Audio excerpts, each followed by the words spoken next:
I know people won't know you by your first name, but still, I won't mention your name. Okay. Oh, go. So this is a concept that's important with your question. Your question is, can you have skin with the meat? Well, there's a common misconception that goes in throughout really the whole medical community in the whole world, because the medical community has been saying for a long time, take the skin off. Well, if you research things online now and you research the role of good fats in our body, now so you can make it a bad fat at any time you want by frying it right. I understand if you fry anything, it can make that fat, it's like overburning something, it just makes it harder for our body to digest. So I'll give you the classic example of an egg. If you fry an egg too much, what happens?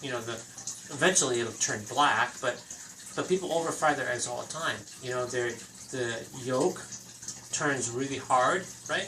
I like a runny yolk. In fact, if it's a good organic fresh egg from a pastured chicken, meaning that they're not stressed out, the chicken, they're allowed to roam, they eat good organic foods just by eating it from the ground, and they're not pumped with a bunch of hormones like they are when they're in a cooped up pen, or I'm not sure if that's the correct word, but they're next to each other, they pump hormones in them, they're all stressed out, and as a result, their body is completely stressed. So now you're eating a stressed out egg that probably has a chance of getting salmonella more than a good pasture-raised egg.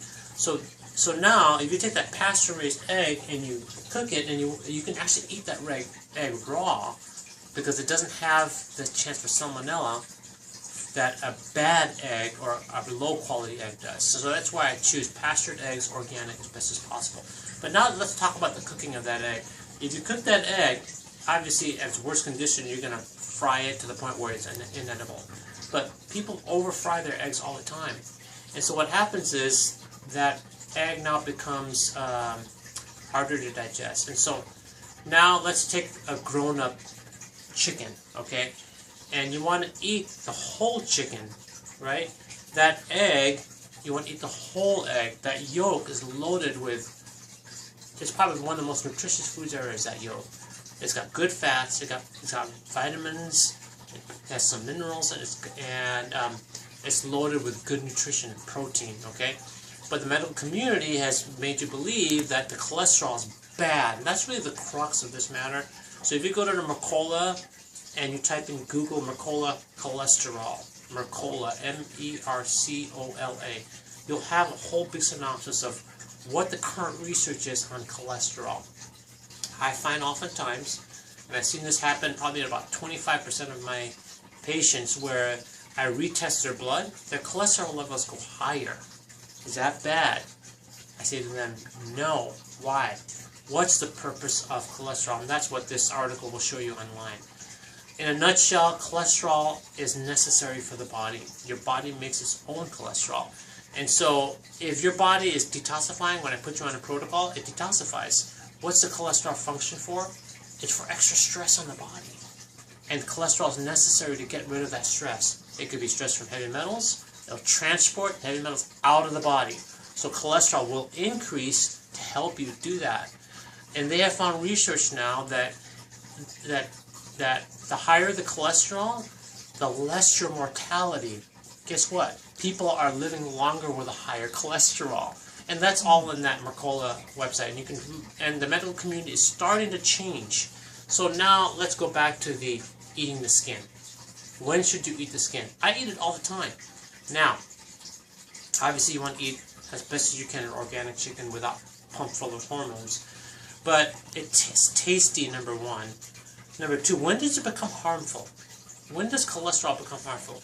When you combine that cholesterol with sugar, donuts, any carbs really, but the common, most horrible example is donuts, because you got sugar and flour. Flour, which is sugar really.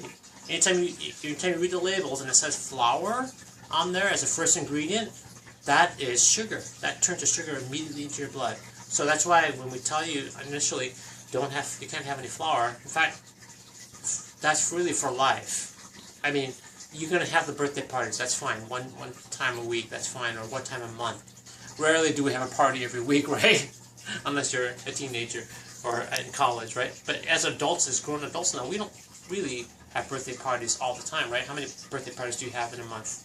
Sometimes, at the very most. One. One, right? So you eat cake once in a while, and you got to distinguish. Okay, are you just going to eat the bread, or you can eat the bread and the cream, right? When you combine that fat, the cream, and the flour, the sugar, that's just when it becomes a problem. Now think about that. Cream has a little bit of cholesterol because it's from animal. So cholesterol only comes from animal sources, right? You can't get cholesterol from avocado because it's not an animal source. When you combine that cholesterol with the sugar, so remember what contains the sugar? You got anything that has sugar in it or flour. Combine those two, that acts like a dangerous chemical in your body to cause diabetes, clogging of the arteries, strokes and heart attacks, and even some cancers. So, can you eat the skin? That's a caveat. Yes, you can eat the skin, as long as you don't have a carb with it that day. So, if you eat a piece of cake or beer with a skin and chicken, now you're combining high fat and high sugar. That acts as cancer-causing, artery clogging, diabetes causing, stroke, diseases. So I encourage you to do this thing, because why? If you just do the skin and the meat, and you eat, very low carbs with that meal, it means basically low sugar, low flour, and then you add good vegetables, and then remember we talked about the herbs, adding the good herbs and the sea salt, you got a very tasty recipe. Now, what are good fats? The skin off a healthy animal, olive oil, not overcooked. Any oil not overcooked, really. But what are the oils that you can cook? Anything that has cholesterol that you can cook. Those have a high, what we call smoke point. So you know when you cook an oil and sometimes it smokes, that's damaging the oil. Okay, so you want to cook oil so that it doesn't smoke, and the best ones to do that are the oils that are from animals or from coconuts or from palm oil. I definitely don't recommend palm oil because it's an expensive, really expensive oil. But you can use palm oil if you want. You can get that at the grocery store, at the health food store. So any oil that turns solid when the room temperature goes down is good to cook with. Okay? Any vegetable oil that's in the store, most of the vegetable oils that are in the grocery stores now that have the clear containers, are those good oils? Why? They're vegetable oils, for number one. They have a low smoke point, number two. They've been exposed to oxidation immediately just from having clear containers. The light, the sun, the heat, and how that vegetable is processed all affect the health of that vegetable. I stay away from clear container oils because that damages the body. And if you use that oil, that damages your body. So the good oils are the grass-fed butter from Kerrygold. I use that. Organic coconut oil. This is all on my website. Coconut oil, organic, and then you've got all the animal fats, besides butter. You can use tallow, you can use ghee, that's another source of dairy. You can use chicken fat, duck fat, again, organic if possible. So that's kind of like a summary of what should you do. Should you eat the skin? Yes, as long as you don't increase the sugar and the flour. Okay? Any questions?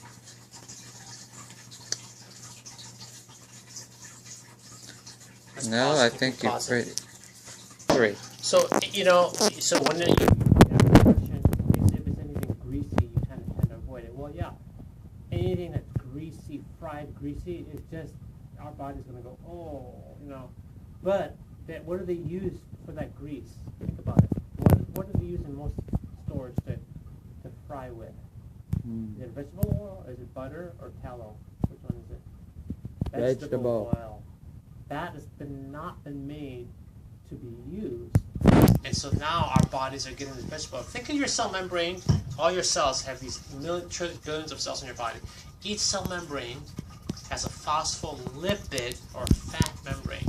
That membrane is like a communicator of the inside and outside of the cell to clean out the cell. Think of that fat now, the good versus the bad fat. Now the good fat will help that phospholipid membrane allow the cell to communicate. But the bad fat, like that fried food or vegetable oil that you overeat, it could be that you're eating that non-fried vegetable oil and you buy it at the store and you're just using that for like salad dressing and you don't even heat it. That's still bad because it could still be oxidized and stale because of the clear container. But our society, here's the next concept, has been used to having too much of those vegetable oils because that's what's been promoted by the medical profession.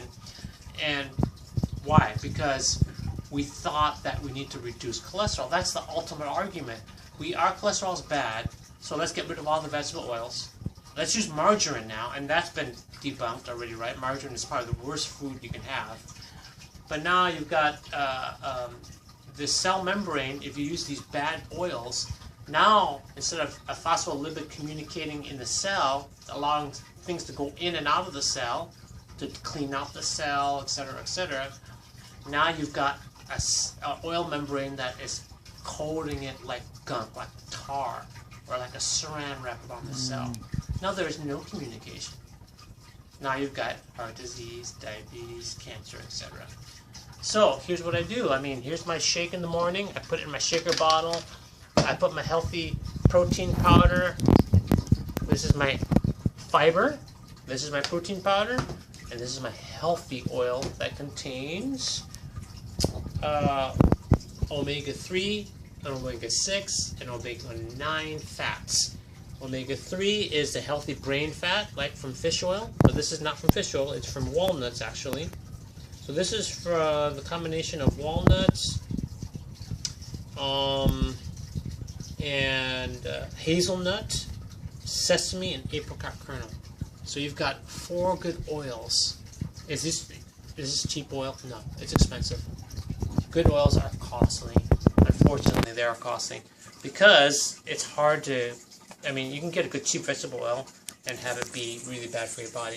And this is my meal for a meal replacement, really. You know, and I put a little bit of the coconut cream in there as a tablespoon to make it flavored. And so that's basically a nutshell about oils and skin. See you till next time.